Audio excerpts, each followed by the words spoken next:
Ilang mabakot lang ko kaintindi ka na ilong ko. Oh, intindi ka, May. Nang amo ni bala pastor Ah. Diri di bala ang ato religion. Mhm. Ay ang SDA di bala church lang na siya. Ang Seventh-day Adventist is a remnant church. Remnant na siya, salin. Ay ano gid bala pastor ang ato ni religion. Okay, actually igsuon ang patukuranan sa Seventh-day Adventist, they are remnant church. O gipasikad ka na sa balaang kasulatan. Pinadayag, Revelation chapter 12, verse 17, no? Kaintindi ka ng Cebuano? Oo, pastor. Okay, 12:17 ato basahon na. Mao ni ang gipahayag sa balaan nga kasulatan og nayon siya diri. Unya ang dragon na suko batok sa babay. Ang dragon igsoon it refers to Satan. Kung imong basahon ang verse 7, okay? Kang Satan na siya. Unya na suko batok sa babay, ang babay nag-refer sa church na Isaiah chapter 6 na sa Corinthian. Okay? Ang dragon nga mao ang yawa na suko batok sa babay nga mao ang church. Og miadto siya sa pagpakigubat batok sa tanang uban pang mga kaliwat sa babay, uban pang kaliwat sa babay, which means remnant church.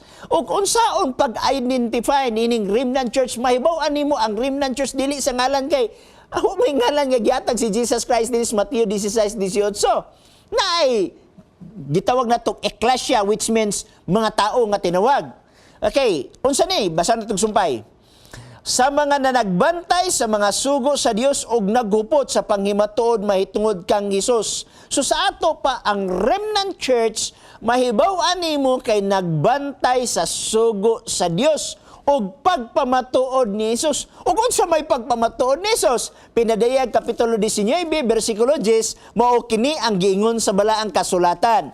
Matud pa niya, unya mihapa ako sa iyang tilan aron unta sa pagsimba kaniya apan siya miingon kanako ayaw pagbuhata kana ako'y maoy usa lamang kamasig ulipon uban kanimo og sa imong kaigsuonan nga nanaghupot sa pagpamatuod ni Hesus.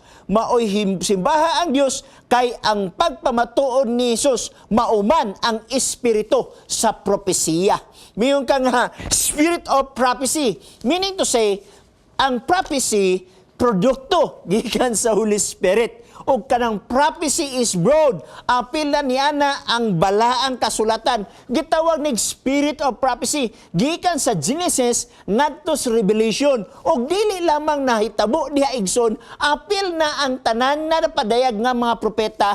Hangtod rong panahona na ay propeta nga napadayag. O ang propeta nagasulat ni ini. Gitawag kini og spirit of prophecy. So sa ato pa mahibaw-an nimo ang tao nga naa sa tinuod nga reliyon, kay ang tinuod nga reliyon nagbantay sa kasuguan sa Dios og nagbaton sa spirit of prophecy nga mao ang balaang kasulatan og ang sinulatan sa mga propeta. Kay ang sinulatan sa propeta dili mo na mubangga sa balaang kasulatan.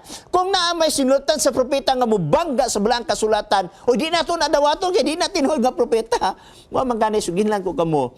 Ang Seventh-day Adventist igsuon na siya propeta. Di na propeta sa Catholic, dili na propeta sa Protestant, propeta ka na sa Seventh-day Adventist. Pero hangtod karon wa pa mi nakaplagan nga adunay mga mensahe sa mao nga propeta misupak sa balaang kasulatan. Kay kung naa may mensahe, di na siya propeta. Pero ato lang sang bantayan, kay naay mga tao nga nag-claim nga sila usa ka Seventh-day Adventist, lahi ang ilang sinamtan mibangga sa balaan nga kasulatan. So, ako na sa ni mo Igson, nga ang tinuod nga pagtulunan makaplagan, pinagi nga kini siya nagbantay sa kasuguan sa Dios. Okay, follow up, Sister Elvira, kung na kay follow up.